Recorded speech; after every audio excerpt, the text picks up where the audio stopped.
여러분 안녕하십니까? 내란 사태를 일으키고 탄핵돼 직무정지 상태인 대통령이 칩거 상태로 버티면서 소환 조사를 피하고 있습니다. 그런데 과거 권력기관을 수사했던 어떤 검사는 이런 얘기를 한 적이 있습니다. 수사 협조를 전혀 받지 못했고 시간을 끌면서 계속 부인하는 상황이다. 수사팀이 아무 일도 할 수 없었다. 이렇게까지 해야 하느냐는 생각이 들었다. 시간을 들이고 천천히 하다 보면 수사하기 어렵다는 건 수사를 해본 사람이면 누구나 느낄 것이다. 이 말을 했던 검사의 이름은 바로 윤석열입니다. 그래서 윤석열 검사는 어떻게 했을까요? 체포하고 압수수색하지 않으면 증거인멸이 이루어질 수밖에 없다며 체포를 단행했습니다. 하지만 그 사람은 11년여가 지난 지금 경호인원 뒤에 숨어서 수사 협조는커녕 출석 통보서 받는 것조차 피하며 혼란을 가중시키고 있습니다.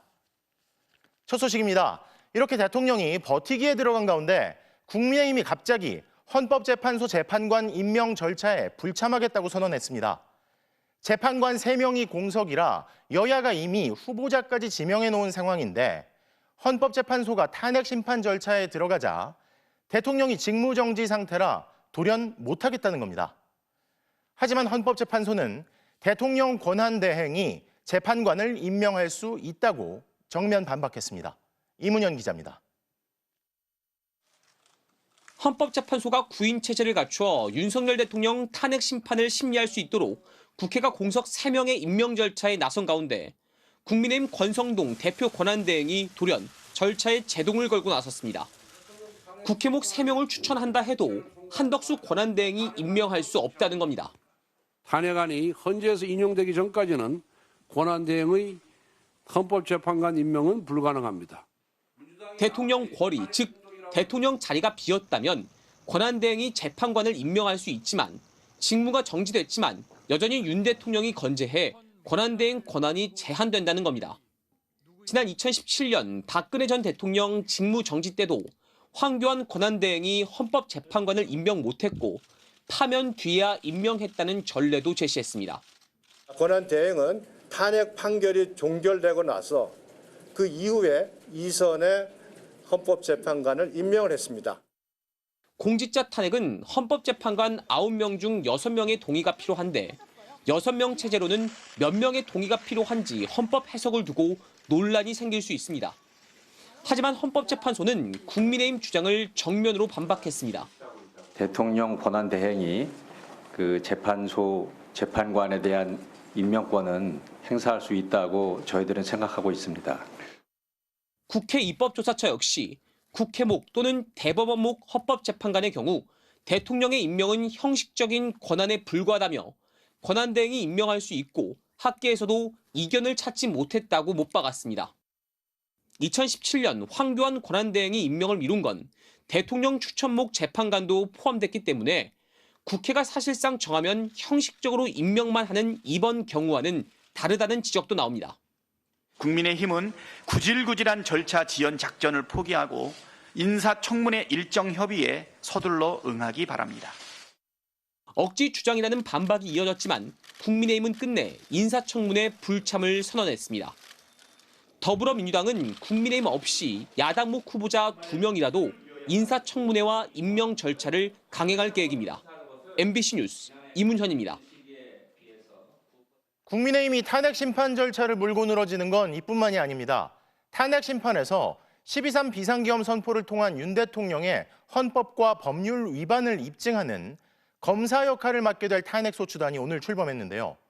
국민의힘은 이 탄핵소추단에도 불참을 선언했습니다. 탄핵 자체가 부당하다는 건데 탄핵 심판을 지연시키려는 걸 넘어 대놓고 내란 사태를 옹호하고 있는 셈입니다. 신수아 기자가 보도합니다. 윤석열 대통령 탄핵 심판에서 검사 역할을 맡을 국회 탄핵소추단이 처음으로 한자리에 모였습니다.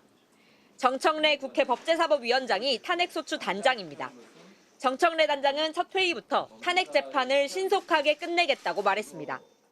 헌법재판소가 일성으로 밝혔듯이 신속하고 공정한, 지금은 무엇보다도 신속하게 재판하는 것이 매우 중요하기 때문에 탄핵소추단은 정청래 단장을 필두로 헌법재판소 헌법연구원으로 활동한 최기상 의원, 지난 2016년 박근혜 전 대통령 탄핵 소추단으로 활동했던 박범계, 이춘석 의원 등 민주당에서 9명이 참여합니다.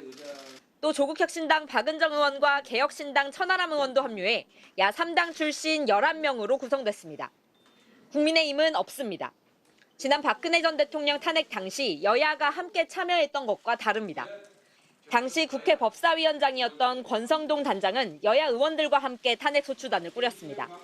이번에도 민주당이 참여를 제안했지만 국민의힘은 거부했습니다. 대통령 탄핵 소추안에 국민의힘 추경호 전 원내대표가 계엄 해제를 방해했다는 내용이 들어가 있어 참여하지 않겠다는 겁니다. 추경호 원내대표까지 내란죄 공범으로 하는 무리한 탄핵 소추안을 발의했기 때문에 그런 상황에서 저희들이 탄핵 소추 위원단에 참여할 수는 없었다. 국민 여론을 무시하고 무더기 탄핵 반대표를 던진 국민의힘이 수사 대상인 추경호 전 원내대표를 엄호하겠다는 명분으로 소추단 구성부터 회피하고 있는 겁니다. 탄핵 소추단은 이번 주 안으로 20명 안팎의 소송 대리인단을 꾸려 오는 27일 윤 대통령의 탄핵 심판 첫 변론 준비 기일에 나서겠다고 밝혔습니다. MBC 뉴스 신사입니다. 이렇게 국민의힘이 내란 수괴로 지목된 대통령을 계속 감싸고 돌고 수사기관의 직접 수사도 지연되는 가운데 검찰의 1차 소환에 불응했던 윤 대통령 측은 2차 출석 요구에 응할지에도 답을 피하고 있습니다. 그러면서 마치 수사기관 탓이라는 듯 검찰과 경찰이 동시에 출석을 요구하는 부분에 정리가 필요하다고 주장했는데요. 하지만 이런 이유로 계속 버티기만 고집할 경우 파면 사유에 해당한다는 지적이 나옵니다. 구승은 기자가 보도합니다. 윤석열 대통령 측은 검찰 특수본과 공조수사본부 등 수사기관의 잇따른 소환 통보에 응할지 즉답을 피했습니다. 윤 대통령 측 석동현 변호사는 기자들과 만나 윤 대통령 출석 여부에 대해 아직 말씀드리기 어렵다고만 말했습니다. 그러면서 수사 주체가 나뉘어 제각각 윤 대통령에게 소환 조사를 요구하는 데 대해 문제를 제기했습니다. 수사기관 간에 어지러울 정도의 경쟁 구도가 정리될 필요가 있지 않느냐는 얘기를 변호인들끼리 했다며 법원도 헷갈릴 것이고 법 절차 토대 위에서 해야 한다는 입장이 정리돼서 나올 것이라고 밝혔습니다. 수사기관이 나뉘어져 있다는 핑계로 윤 대통령이 소환 요구에 불응할 수 있다는 의사를 내비친 겁니다. 이는 법적 책임을 회피하지 않겠다는 윤 대통령의 말과 배치됩니다. 법적, 정치적 책임 문제를 회피하지 않겠습니다. 윤 대통령은 지금껏 진정성 있는 사과를 하지도 않았습니다. 국회 1차 탄핵소추안 표결 7시간 전 단 2분짜리 담화에서 옅은 미소를 지으며 12.3 내란 사태에 대해 놀라게 해서 죄송하다고만 했습니다. 많이 놀라셨을 국민 여러분께 진심으로 사과드립니다.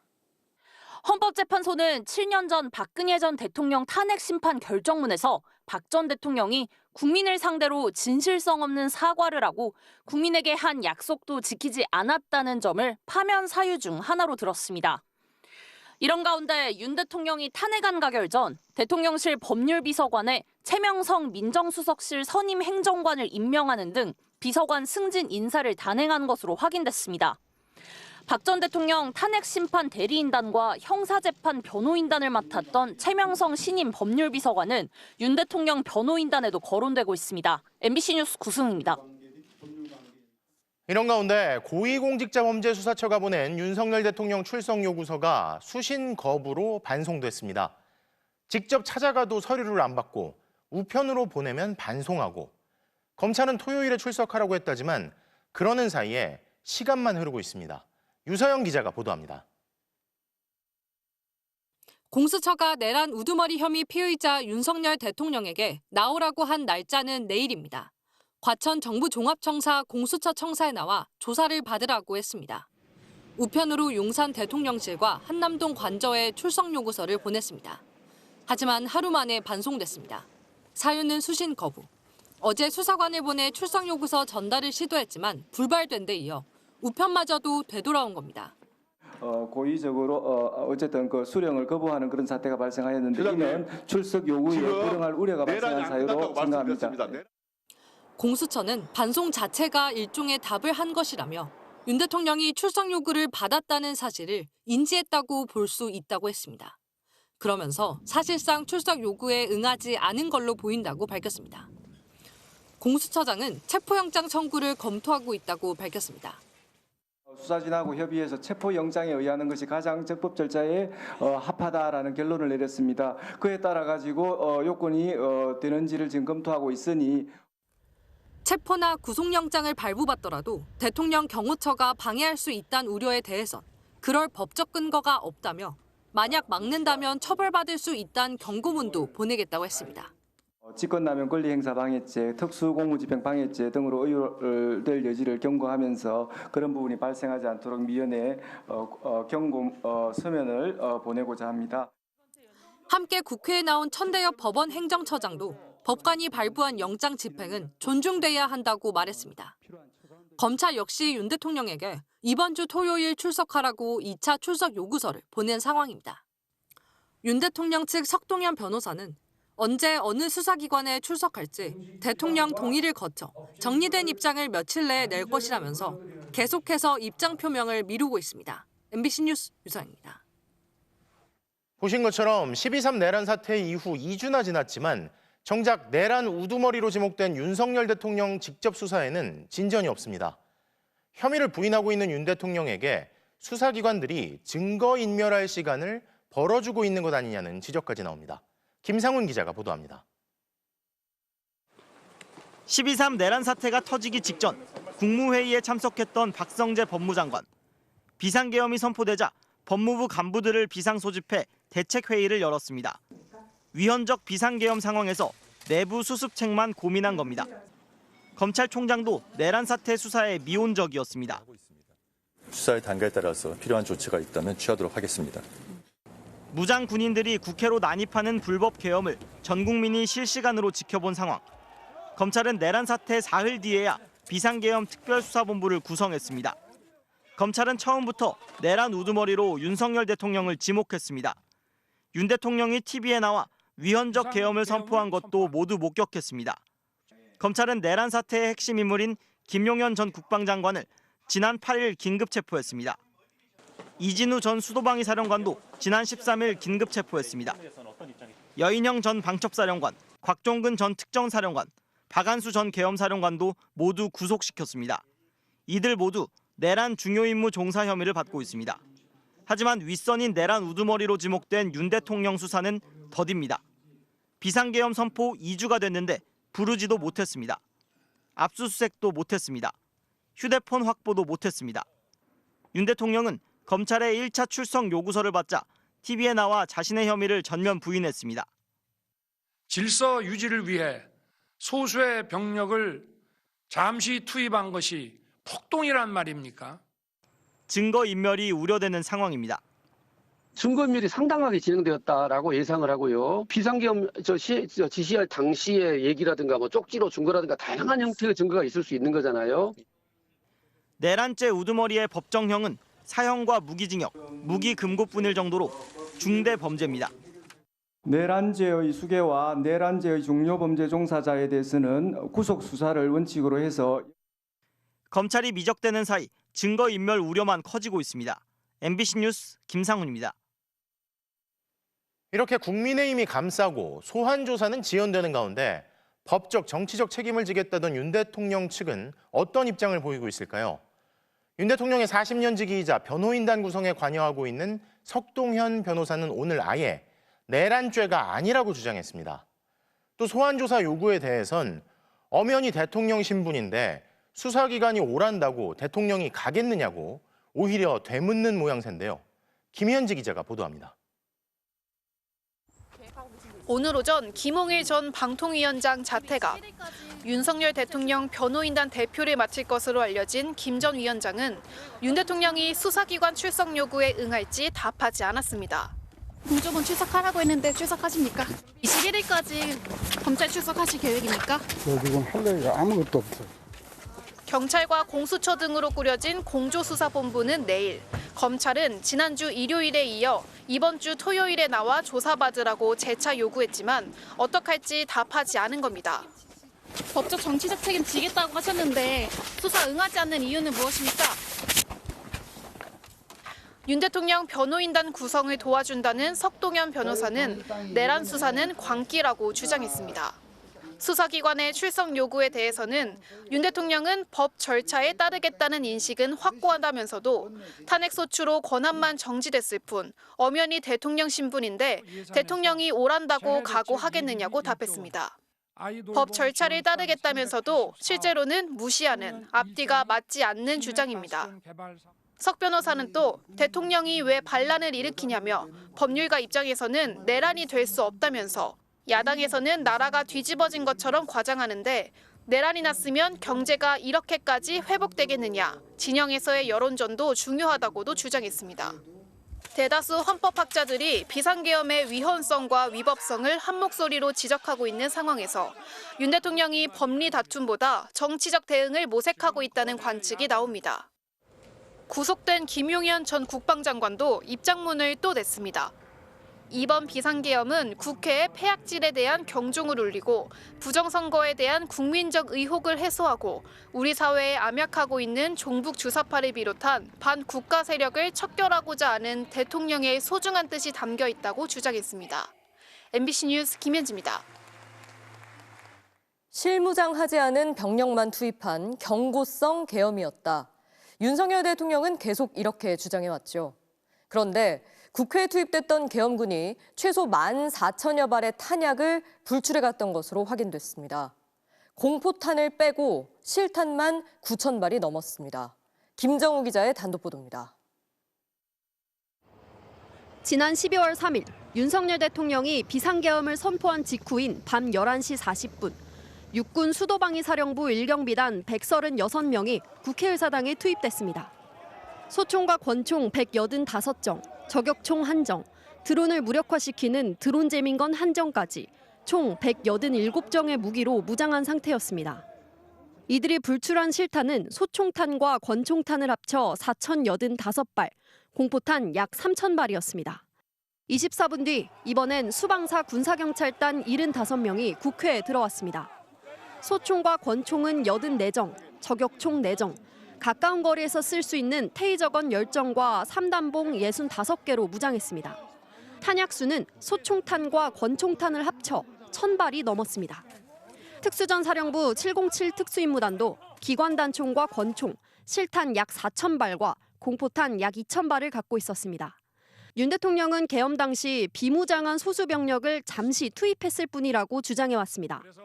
질서 유지에 필요한 소수의 병력만 투입하고 실무장은 하지 말고 계엄군이 확인된 것만 최소 9,000발 넘는 실탄을 불출했는데도 국방부는 국회에 실탄 지급은 없었다고 변명해왔습니다.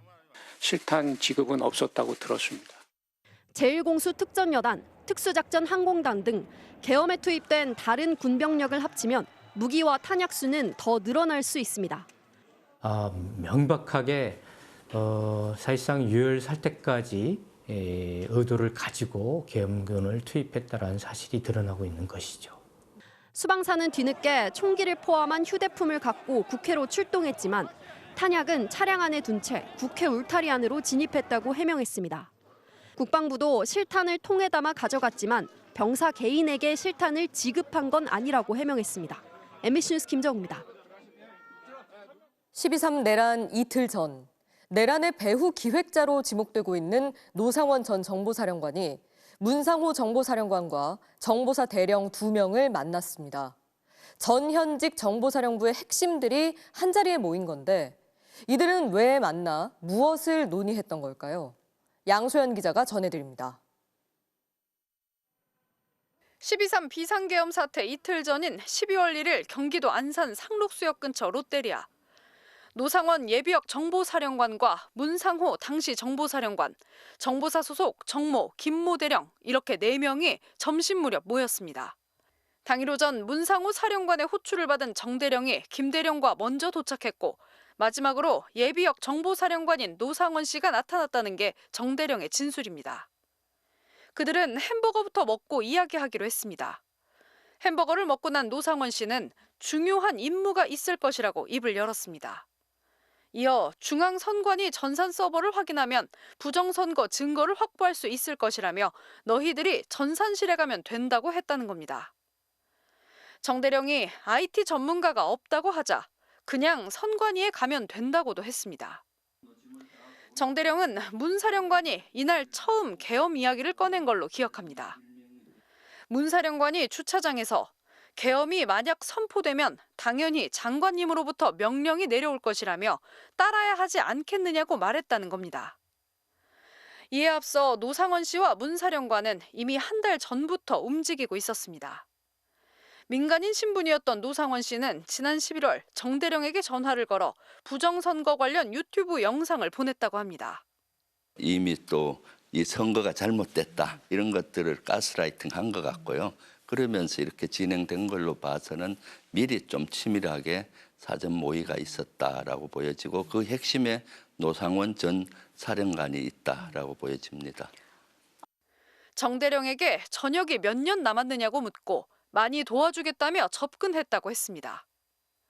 얼마 뒤 이번엔 문 사령관이 정대령에게 전화했습니다.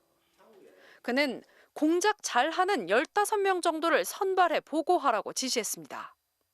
이에 정대령은 대북 공작을 정말 잘하는 인원, 어학 능력을 갖춘 최정예 인력 15명을 뽑아 이들의 명단을 서류 봉투에 넣어 11월 22일 문 사령관에게 제출했습니다. 경찰 특별수사단은 이들이 햄버거를 먹으며 대화하는 CCTV 영상을 확보하고 노상원 씨에 대해선 구속영장을 신청했습니다. MBC 뉴스 양소연입니다. 노상원 전 정보사령관은 정보사 대령에게 인간정보특기요원 가운데서도 뛰어난 사람들을 뽑으라고 지시했습니다. 이들은 신분을 위장해 대북 공작 활동을 하는 블랙 요원을 주로 의미하는데요. 북한을 비롯해 해외 인사들을 접촉하거나 요인 체포나 암살 등의 임무를 수행하는 최정예 요원들을 이번 12.3 내란에 동원하려던 이유는 무엇이었을까요? 조희형 기자가 취재했습니다. 지난 1일 안산 상록수역 롯데리아에서 노상원 예비역 정보사령관은 정무대령에게 인간정보 특기에서 제대로 해야 한다고 말했습니다. 인간정보 특기, 주로 블랙 요원으로 불리는 신분을 위장한 공작 요원을 뜻하는 말입니다. 북한 등 해외 인사와 접촉해 정보를 빼돌리거나 요인 체포와 암살 등 특수 임무를 맡습니다. 최정예 인간정보 특기 요원 20명의 명단은 이미 문상호 정보사령관이 갖고 있었습니다. 사업가로 많이 위장을 해요. 김 사장 뭐 이렇게 하면서 그래서 사업 잘하는 팀 이런 것들이 그 공작을 잘하고 또 이런 거 그런 걸로 들려요. 내란에 투입하려던 최정예 공작원들의 임무는 무엇이었을까? 비상계엄의 명분을 위해 사실상 있지도 않은 북한의 위협을 만들어 여론을 반전시키려는 것이라는 추정이 나옵니다. 대한민국 내에서 어떤 공작을 해서 북한 소행군 같이 소요를 일으킨다든가 요인을 뭐 납치해서 암살을 한다든가 이런 걸 핵책하지 않았나. 박근혜 정부 당시의 계엄 검토 문건. 여기에도 북한의 급변 사태가 터지면 남한의 계엄령을 발동할 수 있다며 계엄 명분에 북한이 필요하다는 점을 명시했습니다. 전두환도 5.18을 앞두고 북괴 남침설을 주장했습니다.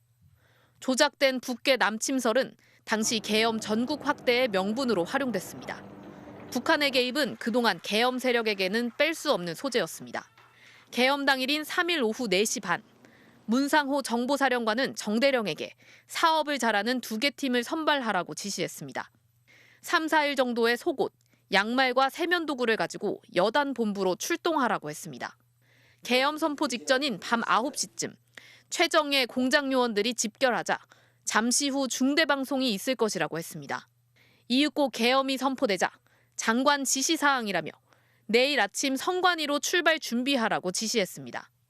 부대원들이 어떤 임무인지 문제가 될 수 있는 것은 아닌지 물었지만 내일 아침 추가 임무를 주겠다는 말만 했습니다. 그러나 새벽 4시 반 계엄이 해제되면서 모종의 특수작전은 중단될 수 있었습니다. MBC 뉴스 조희영입니다. 노상원 씨는 오래전 군을 떠난 민간인 신분입니다. 예비역 장성인 그가 현역 정보사 간부에게 마치 자신이 별을 달아줄 것처럼 그러니까 진급을 언급하며 구체적인 지시를 한 건데요. 민간인이 군 간부를 지휘하는 이런 일이 어떻게 가능했을까요? 김세로 기자의 보도입니다. 노상원 예비역 사령관은 정보사령부 현역 간부 정모대령에게 전역까지 얼마나 남았냐고 물었습니다.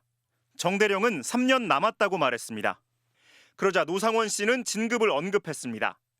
김 대령이 먼저 여단장하고 다음에 정 대령 너가 하면 되겠다며 많이 도와주겠다고 했습니다. 김 대령도 정 대령과 마찬가지로 공작 잘하는 요원 명단을 작성해 문상호 정보사령관에게 넘긴 사람입니다. 노상원 씨가 언급한 여단은 지난 7월 군무원이 해외 요원의 신상 정보를 노출해 발칵 뒤집혔던 그 부대. 준장인 여단장이 되면 전역 위기의 대령이 별을 달게 됩니다. 민간인 신분의 전직 군인이 마치 인사권을 가진 듯 두 대령의 진급 순서까지 거론했던 겁니다. 전에 불행요원 리스트가 노출이 돼서 문제가 생겼잖아요. 이번에는 거기 인간 정보를 다루는 거기는 직능이 따로 있습니다. 특별 직능인데 820이라고 하거든요. 거기에서 진급이 안 됐지만 내년엔 너가 하고 다음엔 너가 시켜주겠다는 투로. 정 대령은 자신은 군에 어떠한 인맥도 없기 때문에 노 전 사령관이 도와주겠다는 얘기에 그의 지시를 따랐다고 진술했습니다. 노상원 씨는 군 시절 정보사령관, 대북 감청부대 사령관을 지낸 정보통입니다. 폐쇄적이고 점조직으로 이뤄진 정보사령부는 전현직이 끈끈하게 교류하는 문화가 있습니다.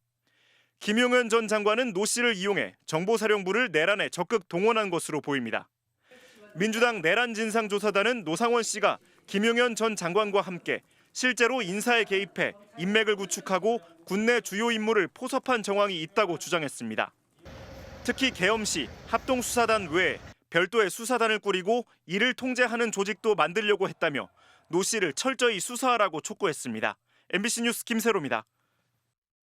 12.3 내란 사태 당시 눈발이 날리던 서울 여의도 국회 상공으로 군 헬기가 날아든 모습, 아마 많은 시민들이 놀라셨을 텐데요.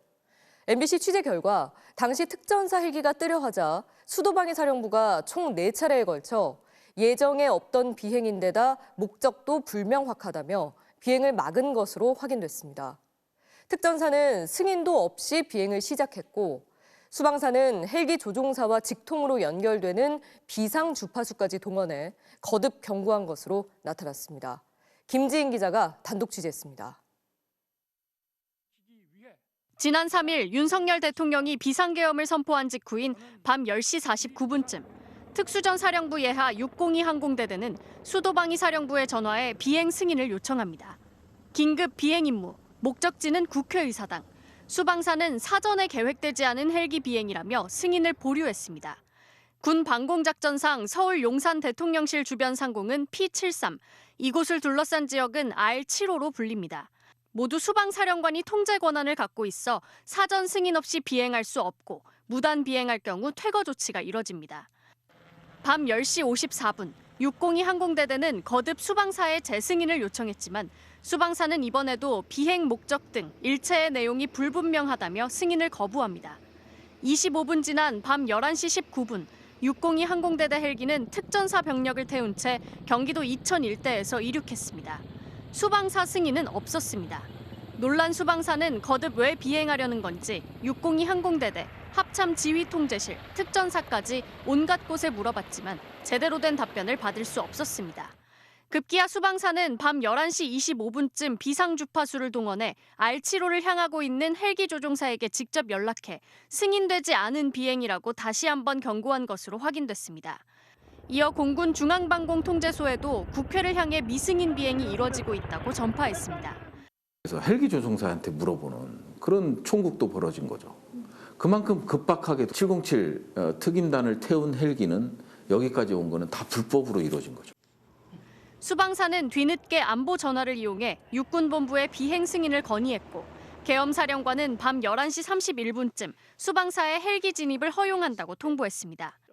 정보작전 참모부장이 전화가 왔었습니다. 긴급 상황이라서 들어가는 헬기가 보다 알았다. 제가 그렇게 얘기해서 아마 승인된 걸로 내려간.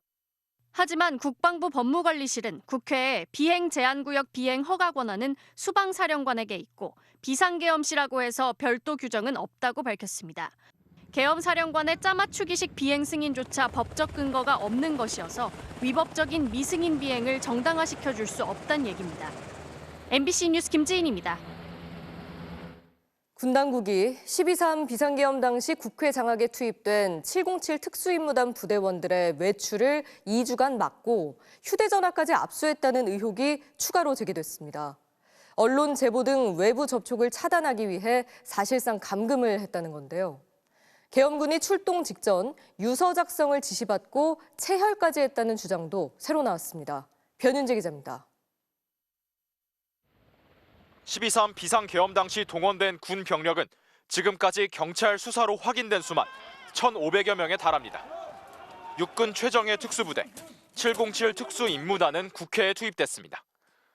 그런데 군 당국이 비상계엄 해제 이후 복귀한 707 부대원들의 외출을 막고 휴대전화까지 압수했다는 제보가 군 인권센터에 접수됐습니다.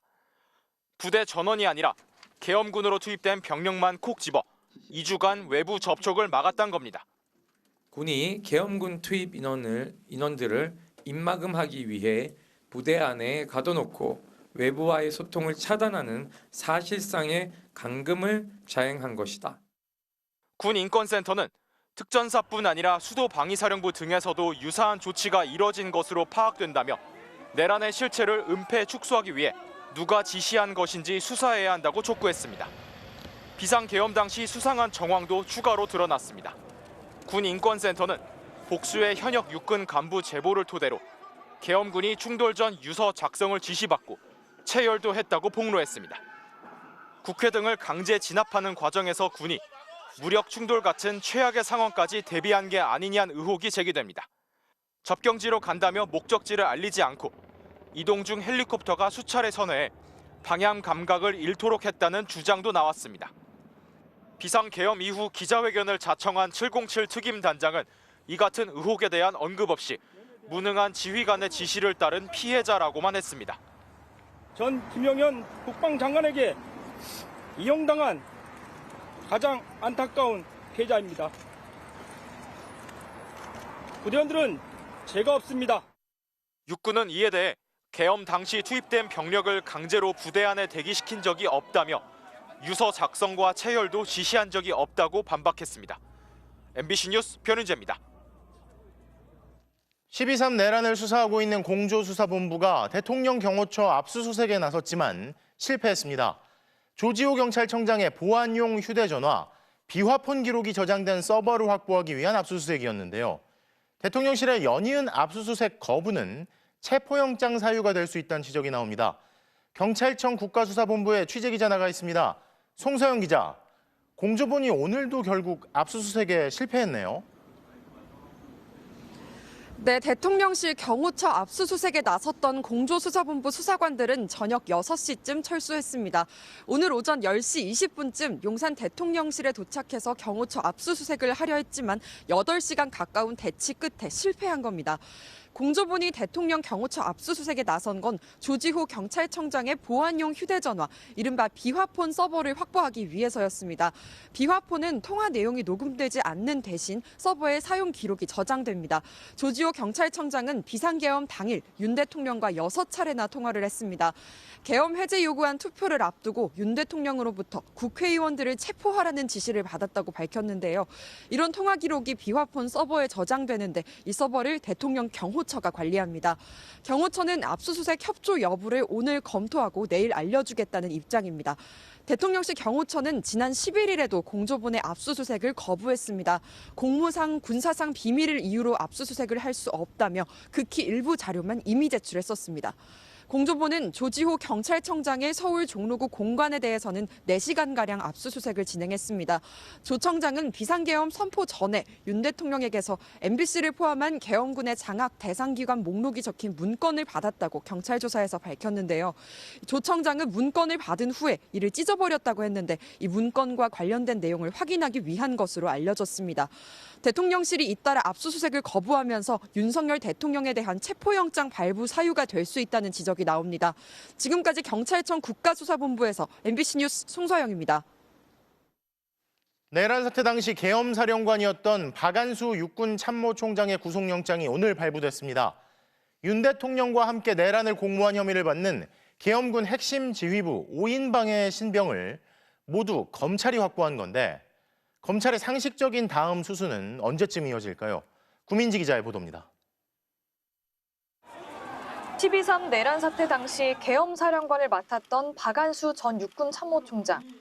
군사법원은 박 전 총장이 도주할 우려가 있다며 구속영장을 발부했습니다. 박 전 총장은 계엄 직후 정치활동을 금한다는 위헌적인 내용이 담긴 포고령을 발표하고 조지호 당시 경찰청장에게 포고령 내용을 전달하며 국회를 통제하라는 지시를 내린 혐의 등을 받습니다. 이로써 검찰은 특별수사본부 출범 12일 만에 내란 사태 당시 계엄군 핵심 수뇌부 5인방의 신병을 모두 확보했습니다. 지난 10일 김용현 전 국방장관을 구속한 데 이어 군 정보를 관장하던 여인영 전 방첩사령관, 특수부대를 총괄하던 곽종근 전 특수전 사령관, 수도권 방어를 책임졌던 이진우 전 수방사령관도 구속시켰습니다. 검찰은 이들이 윤 대통령의 직접 지시를 받아 국헌 문란을 목적으로 폭동을 일으켰다고 보고 있습니다. 이들은 꽤 오래전부터 계엄을 준비했다는 의혹의 중심에 서 있기도 합니다.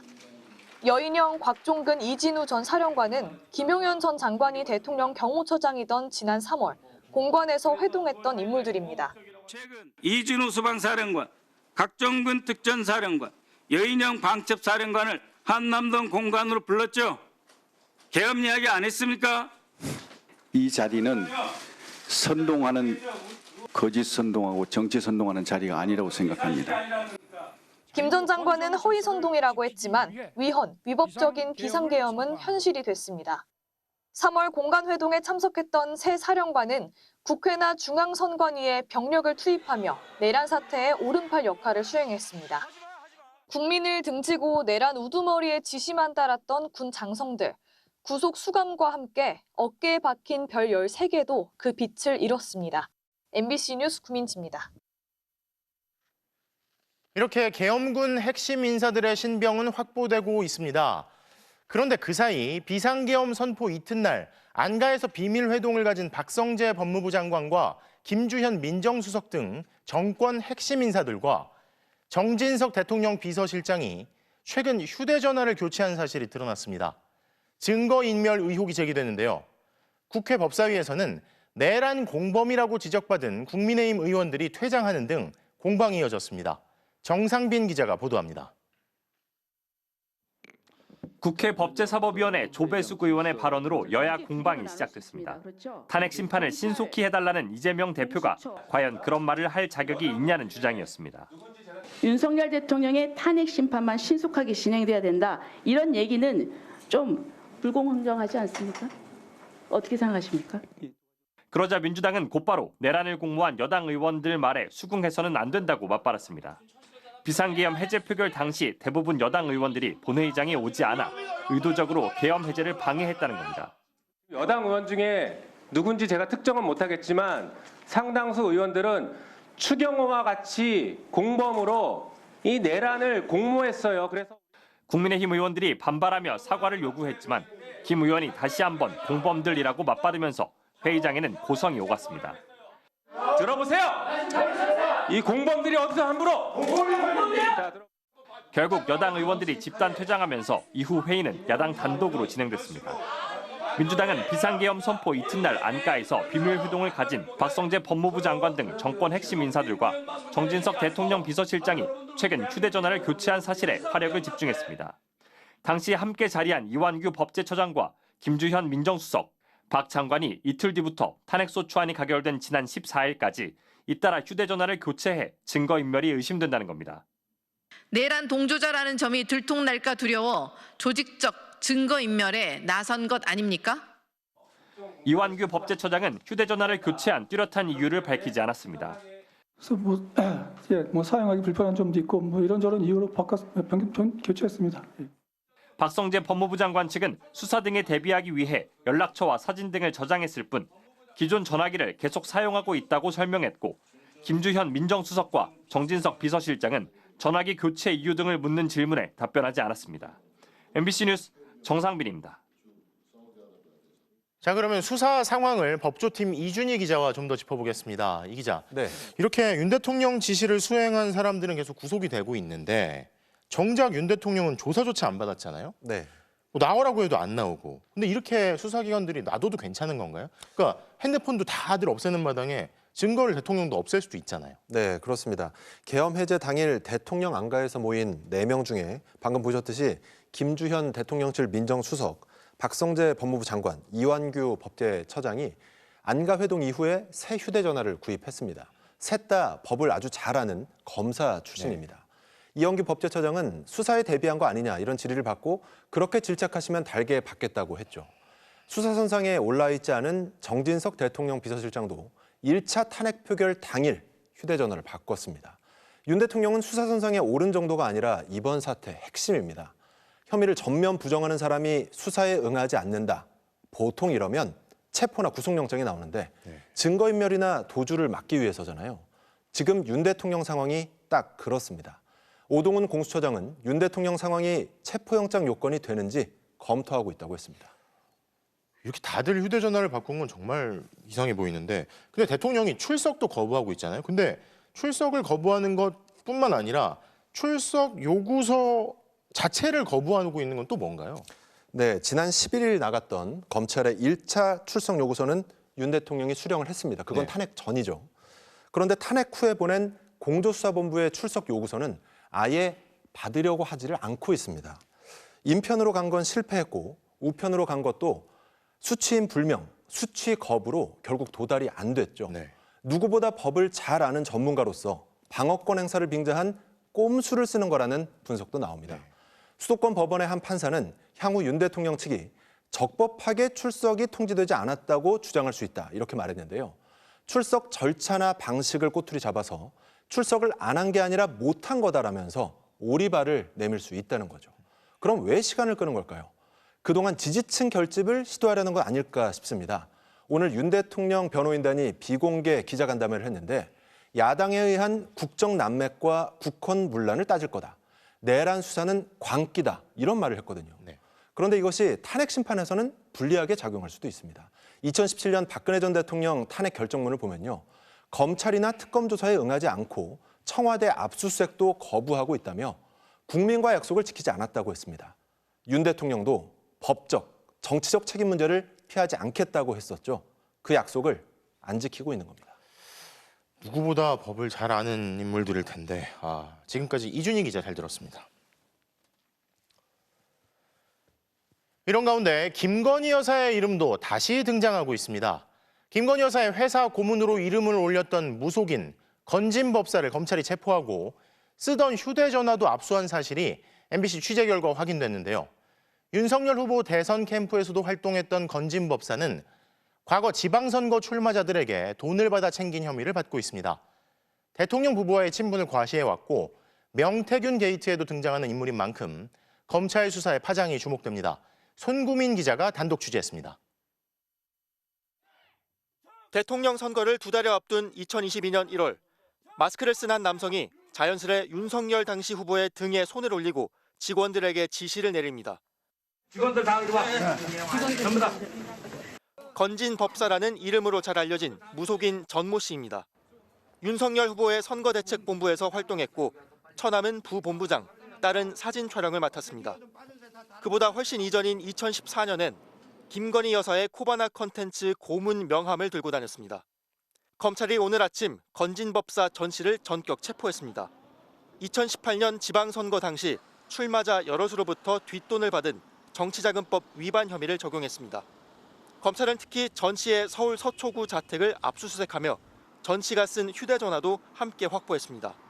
건진 법사는 그간 대통령 부부와의 친분을 앞세워 세무조사나 인사 등에 영향을 줄 수 있는 것처럼 과시했다는 의혹을 받고 있습니다. 건진 법사의 이름은 공교롭게도 윤 대통령 부부 공천 개입의 핵심 인물인 명태균 씨의 통화 녹취에도 등장합니다. 명태균 씨는 김영선 전 의원의 공천이 누구 덕인지를 놓고 김 전 의원과 마찰을 빚어왔습니다. 건진 법사가 공천 줬다더라. 내 쫓아내려고. 공천 줬는데 나한테 어떻게 할 수가 없으니까 건진 법사가 공천 줬대. 검찰은 다만 이번 압수수색과 체포가 현재로선 김건희 여사와는 관계가 없다고 설명했습니다. MBC 뉴스 손구민입니다. 최근 대통령 관저 앞 신고한 집회를 경찰이 금지했습니다. 관저 앞 집회 금지는 이미 헌법에 어긋난다는 판결을 받았는데 경찰은 거주자의 요청을 집회 금지 이유로 들었습니다. 관저 거주자라면 윤 대통령 아니면 김건희 여사일 테니 둘 중에 한 사람이 요청한 걸까요? 내란 수괴로 지목된 대통령을 보호하기 위해 경찰이 과도하게 집회의 자유를 제한한다는 반발이 나옵니다. 송재원 기자입니다. 내란 수괴 윤석열을 즉각 체포하라! 체포하라! 체포하라! 시민단체가 윤 대통령에 대한 빠른 수사를 촉구하는 기자회견을 열었습니다. 대통령 관저 쪽으로 가려 하자 경찰이 막아섭니다. 법적인 근거가 있어야지 막을 거 아니에요. 법적 근거하면 대봐요. 관저와 500m가량 떨어진 곳에 경찰 통제선이 쳐졌습니다. 더 이상 진입을 할 수 없다라는 일방적 통보를 경호 관련해가지고 저희가 막는다, 어쩔 수 없다 이런 답변만 계속. 군인권센터도 오는 21일 대통령 관저 앞에서 윤석열 대통령 체포를 촉구하는 집회를 열겠다고 신고했지만 경찰이 금지했습니다. 경찰은 5개 집회 금지 통고서에서 집회 개최 장소가 주거 지역이나 이와 유사한 장소라며 해당 지역의 거주자나 관리자가 이미 서울 용산경찰서에 보호를 요청했다는 이유를 들었습니다. 집회 주최 측은 관저로 진입하는 골목 초입 빌딩부터 2개 도로에서 집회를 열겠다고 했고 이곳은 상업시설이 있는 곳이라면서 보호를 요청하는 거주자는 윤석열 대통령 부부일 거라고 주장했습니다. 대통령 부부의 거주 안정을 위해서 집회를 할 수 없게끔 시민들의 집회와 내란 수괴의 주거 안정 간에 어떤 것이 더 공익적 가치가 높은 일인지.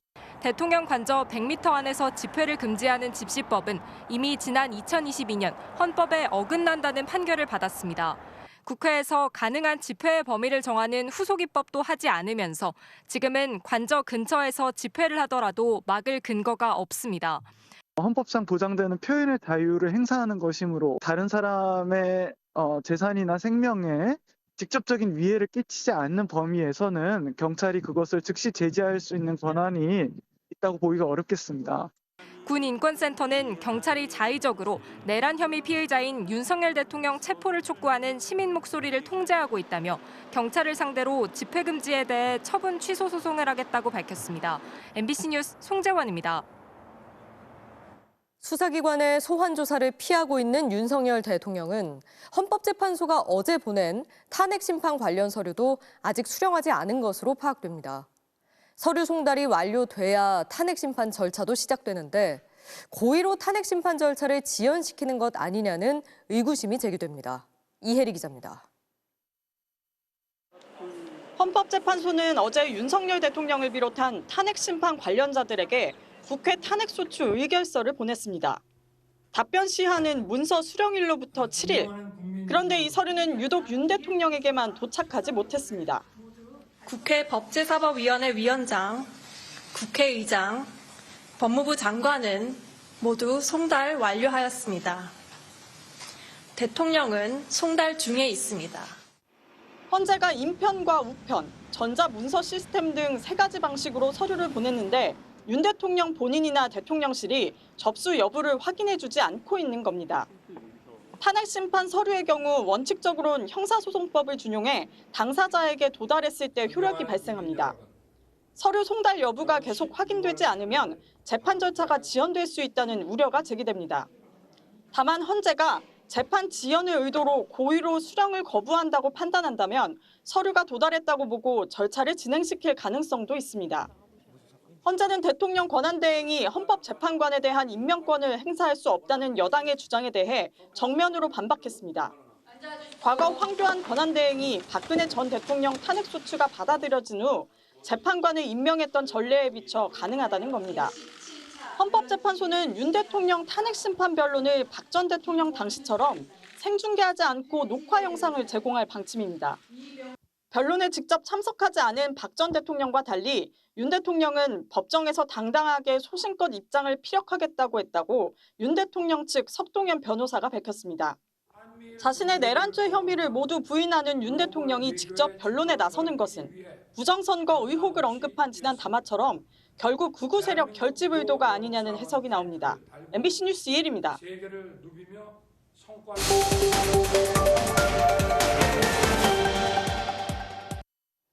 대통령 권한대행은 대통령 직무 정지 시 헌법재판관을 임명할 수 없다고 한 권성동 국민의힘 원내대표. 그런데 본인이 탄핵소추 위원장이었던 박근혜 전 대통령 탄핵소추 당시에는 지금과 말이 완전히 달랐습니다. 후임 헌법재판관 임명 절차가 빨리 이뤄져야 한다고 촉구하고 나섰던 건데요. 권성동 원내대표의 달라진 말을 팩트체크 알고 보니에서 이준범 기자가 확인해봤습니다. 권성동 국민의힘 원내대표가 이번에 대통령 권한대행의 헌법재판관 임명을 반대하면서 내세운 논리는 임명 시점입니다. 헌재에서 탄핵 심판이 진행 중인 상황에서는 대통령 권한대행에게 임명 권한이 없다고 해석해야 한다는 겁니다. 대통령 권한대행은 대통령 고리 시에는 헌법재판관을 임명할 수 있지만 대통령 직무정지 시에는 임명할 수 없다고 봐야 합니다. 그러나 이 같은 주장은 7년 전 본인 발언과는 완전히 배치됩니다. 헌법재판소가 박근혜 전 대통령 탄핵 심판을 진행 중이던 지난 2017년 2월 1일 당시 국회 탄핵소추위원장이던 권 원내대표는 퇴임이 다가온 이정미 재판관 후임을 서둘러 임명해야 한다고 말했습니다. 이 재판이 3월 13일 이전에 이정미 재판관 퇴임 이전에 끝난다 하더라도 만약에 탄핵 결정이 되고 2달 후에 대통령 선거가 치러지고 다시 취임한 대통령이 이 절차를 밟기에는 너무나 공백이 길다. 이 재판관 자리는 대법원장 추천 몫이기 때문에 대통령 권한대행에게 실질적 임명권이 없다는 이유였습니다. 이정미 재판관 후임은 대법원장이 추천하고 대통령이 임명하는 구조고 이때의 대통령의 임명권은 형식적 임명권에 불과하고 실질적 임명권은 대법원장이 갖고 있습니다. 이번에 임명 절차를 밟게 되는 헌법재판관 3명은 모두 국회 추천목. 권 원내대표의 당시 논리대로라면 한덕수 대통령 권한대행의 임명권 역시 형식적 임명권에 불과해 그대로 임명하는 것이 맞습니다. 권 원내대표는 오히려 민주당이 박근혜 전 대통령 탄핵 당시엔 권한대행의 헌법재판관 임명을 민주주의 훼손이라고 비판했다고 지적했는데요. 당시 민주당 지도부는 대통령 탄핵소추 이후 권한대행의 헌법재판관 임명에 부정적이었다가 얼마 후 입장을 접었습니다. 우상호 당시 민주당 원내대표가 추천권이 국회나 대법원장에게 있어 대통령이 사실상 사인만 하는 직책은 대통령 인사권 범주로 보지 않고 용인한다며 재판관 임명을 결국 받아들였다는 점에서 권성동 원내대표의 말은 사실과 다릅니다. 알고 보니 이준범입니다. 한동훈 전 대표가 물러나면서 비대위 체제로 전환하는 국민의힘은 구인난을 겪고 있습니다.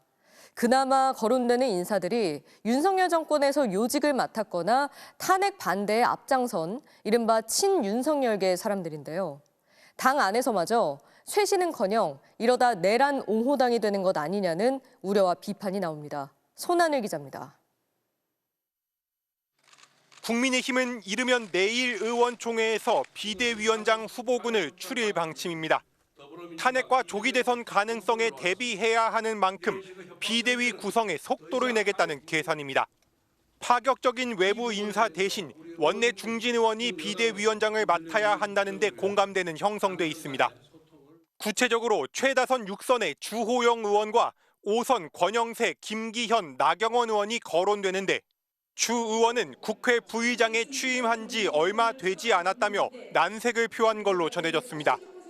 권영세 의원은 윤석열 정부 국무위원을 지냈고 또다시 검사 출신이라는 점이, 김기현 의원은 보궐선거 패배의 후폭풍으로 이미 물러났던 당대표라는 점이, 나경원 의원은 전당대회 연판장 사건과 저출산위 부위원장 경질 등을 거치며 당 주류와의 관계가 껄끄럽다는 점이 한계로 꼽힙니다. 유력 후보와 가까운 당 관계자는 MBC에 대통령이 탄핵된다면 당대표 역할은 사실상 대선 후보가 하게 되고 대선에서 지면 그 책임은 비대위원장이 지게 된다며 독배인 걸 알고도 받아들여야 하는지가 고민인 상황이라고 전했습니다. 이 같은 후보군을 두고 도로 친윤당, 내란 옹호당이라는 비판이 친한동훈계를 중심으로 거셉니다.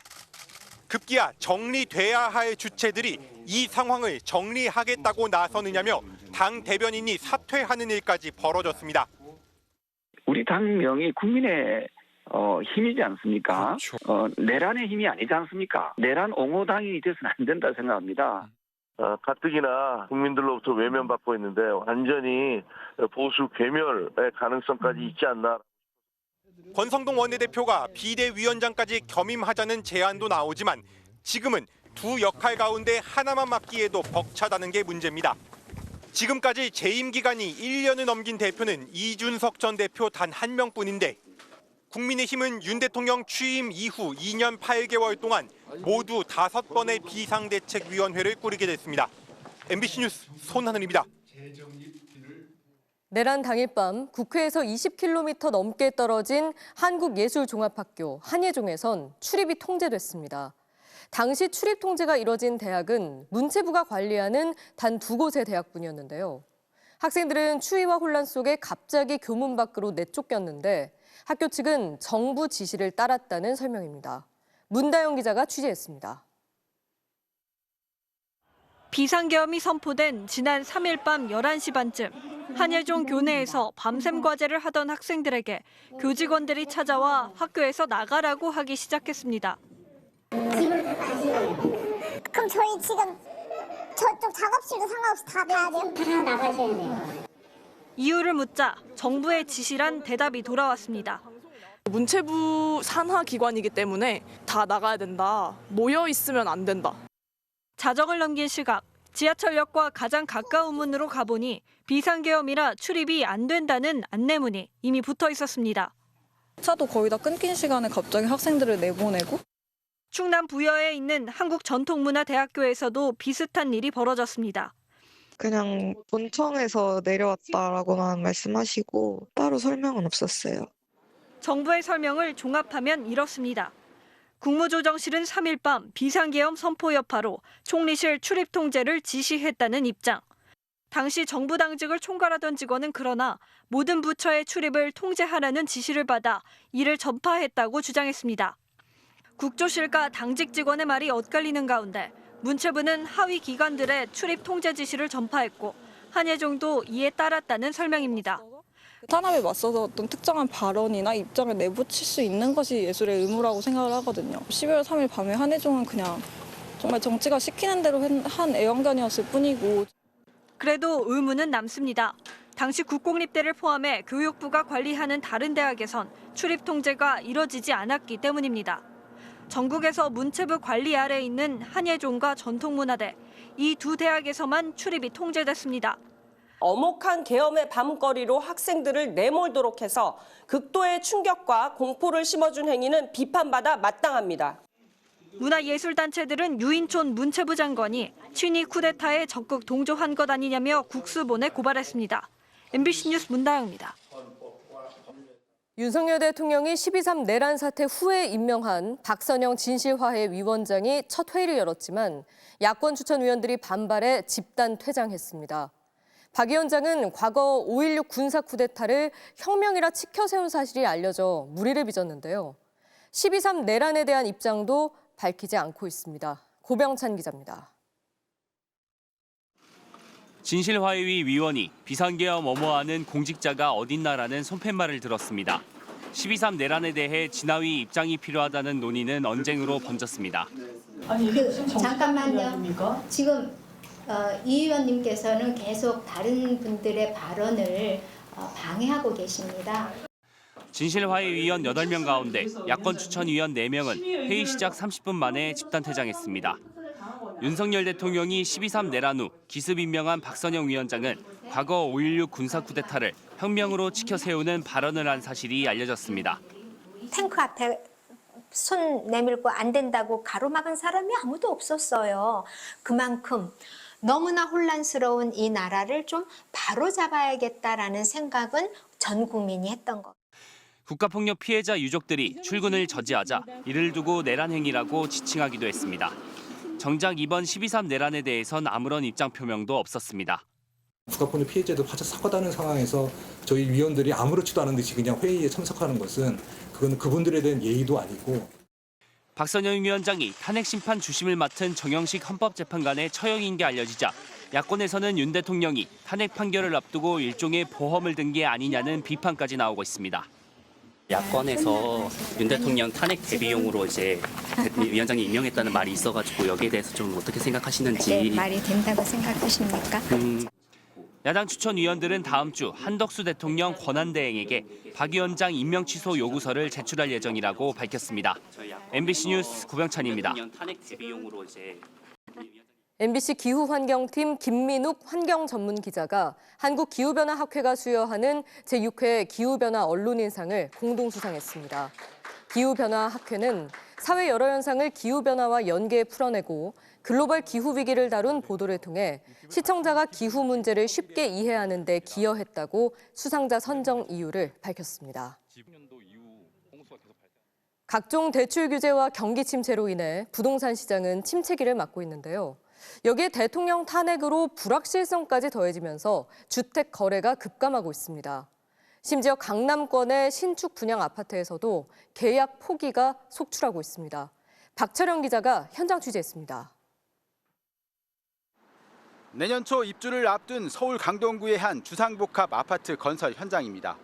지난 8월 17대 1 경쟁률로 1순위 청약도 모두 마쳤습니다.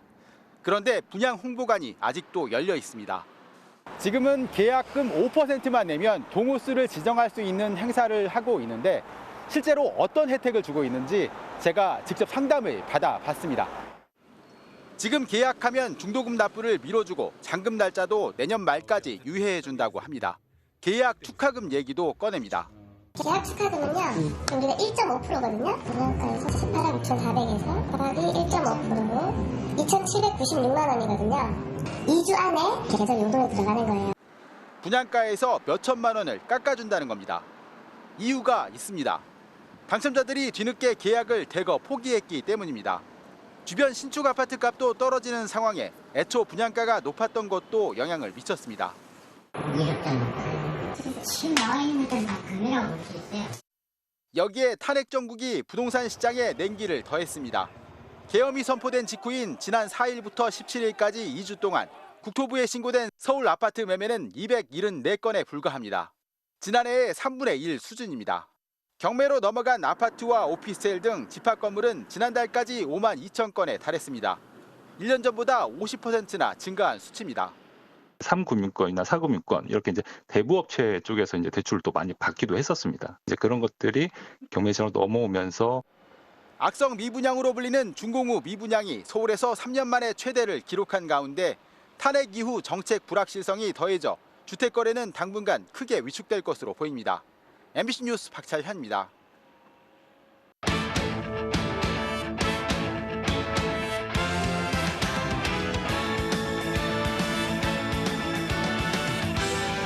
화요일 밤 스포츠 뉴스입니다. 배드민턴의 안세영 선수가 다사다난했던 올해 일정을 마무리하면서 심경을 털어놨습니다. 협회에 대한 작심 발언 이후 힘든 시간이었지만 후회하진 않는다고 밝혔습니다. 손장훈 기자입니다. 올해 마지막 국제대회와 함께 열린 세계 배드민턴 연맹 시상식에서 2년 연속 올해의 선수로 뽑힌 안세영. 세계연맹과의 인터뷰에서 파리올림픽 당시 협회와 대표팀 지도자를 겨냥한 작심 비판에 대한 솔직한 심경을 털어놨습니다. 아쉽죠. 올림픽 메달 따고 나서 많은 축하를 받기보다는 많은 질타도 당하고 많은 힘든 시간이 있었는데 조금 더 개선하면 좋은 방향으로 갈 수 있지 않았을까라는 생각에 그렇게 말을 했던 거고. 자신의 발언 이후 이어진 정부의 강도 높은 협회 감사와 배드민턴 협회장에 대한 중징계, 그리고 더 껄끄러워진 김학균 대표팀 감독과의 불편한 관계까지 파장이 이렇게 커질 줄은 전혀 예상 못했지만 발언 자체를 후회하진 않는다고 강조했습니다. 제가 그렇게 말하면서 이렇게 파장이 이렇게 커질지는 솔직하게 생각하진 못했었고요. 그렇지만 그 답변을 한 거에 대해서는 크게 후회하지도 않고 저는 지던 이기던 했었을 것 같아요. 그래도 이제 마음속 응어리는 덜어낸 듯 앞으로 배드민턴 자체에 더 집중하겠다고 다짐했습니다. 다음 목표는 그냥 즐기고 싶어요. 배드민턴을 재밌게 한 경기 한 경기 정말 좋은 플레이를 하면서 그냥 즐기고 싶다는 생각밖에 없는 것 같아요. 지금. 안세영은 당분간 휴식을 취하며 몸 상태를 끌어올린 뒤 내년 1월 말레이시아 오픈에 출전할 예정입니다. MBC 뉴스 손장훈입니다.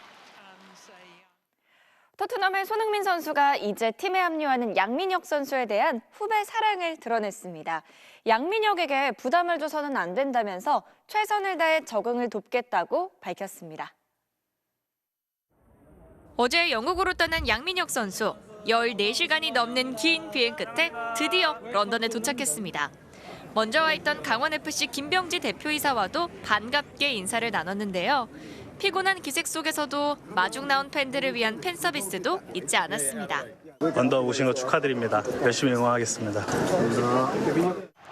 그리고 양민혁의 합류가 누구보다 반가운 사람, 바로 손흥민 선수일 텐데요. 손흥민은 현지 매체와의 인터뷰에서 사람들이 너무 흥분하지 않았으면 좋겠다.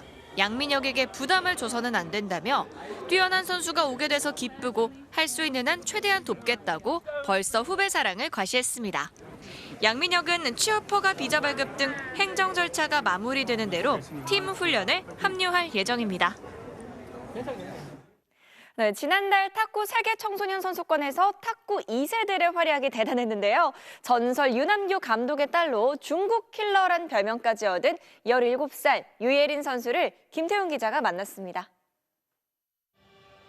지난달 주니어 세계선수권 단체전에서 사상 첫 우승의 쾌거를 달성한 청소년 대표팀. 유예린은 최강 중국과의 준결승에서 혼자 2승을 책임지며 중국 킬러라는 별명을 얻었습니다. 다들 중국이랑 한다고 하면 조금 막 쫄고 약간 들어가는 게 그러니까 졌다 이런 생각을 하는 게 많은데 도전하자는 마음으로 중국이랑 할 때 오히려 더 자신감이 생기는 것 같아요. 유예린의 아빠는 남자 탁구의 전설 유남규 감독. 어린 딸의 훈련을 지켜보다 조금만 굼떠지면 잔소리를 쏟아냅니다. 배 힘으로 꽉 했는데 팔로만 너무 세게 하잖아. 힘들다고 투정을 부려도 소용없습니다. 찬발 잡아. 자, 여기 밑에 찬발 잡아야 될 거 아니야. 찬발. 마지막 끝. 노 징징. 7살부터 탁구채를 잡게 된 유예린에게 아버지의 이름값이 여전히 무겁습니다. 그래도 자신만의 길을 걷기 위해 부단히 노력 중입니다. 맨날 유남규 딸 유예린이라고 많이 불리는데 좀 솔직히 안 부담스러울 순 없는데 저만의 길을 계속 만들자라고 생각을 해서 오히려 더 노력을 더 많이 하게 되는 것 같아요. 남자 선수와 맞붙어도 밀리지 않을 정도로 성장세는 두드러지고 있지만 놀고 싶은 유혹을 이겨내야 하는 평범한 17살이기도 합니다. 핸드폰을 10시 이상 보지 말기. 너가 하고 약속할 수 있는 걸 적어라. 엄마가 복사를 4개나 해가지고 4개를 막 방에 붙여놔가지고 그래서 좀 당황했어요. 그래도 모든 걸 건 만큼 목표는 분명합니다. 아빠처럼 올림픽 메달을 목에 거는 날을 꿈꾸고 있습니다. 아빠가 맨날 상상하라고 맨날 저한테 하셔가지고 저도 상상을 많이 하려고 하는 편인 것 같아요. 나고야 아시안게임이랑 이제 2028년에 LA 올림픽에서 저가 출전을 해서 메달을 따는 게 저의 목표입니다. MBC 뉴스 김태훈입니다. 다음 달 대한체육회장 선거를 앞두고 이기흥 회장의 사면임 도전에 반대하는 4명의 후보가 큰 틀에서 단일화에 합의했습니다. 이기흥 회장의 사면임에 반대하는 4명의 후보가 처음 한자리에 모였습니다. 박창범 전 우슈협회장과 안상수 전 인천시장, 강신욱 단국대 명예교수, 유승민 전 탁구협회장은 2시간 넘는 회동 끝에 단일화를 추진하기로 합의했는데요. 다만 여론조사 등 단일화 방법을 두고 이견이 있어 늦어도 후보 등록 전날인 23일까지 결론을 내기로 했습니다. 오늘 하루에 좁히기에는 사실은 좀 어려움이 있었고 국민들과 체육인들이 납득할 만한 공정한 방식의 과정이 있어야 되지 않을까에 대해서는 서로가 다 공감하고 있었습니다.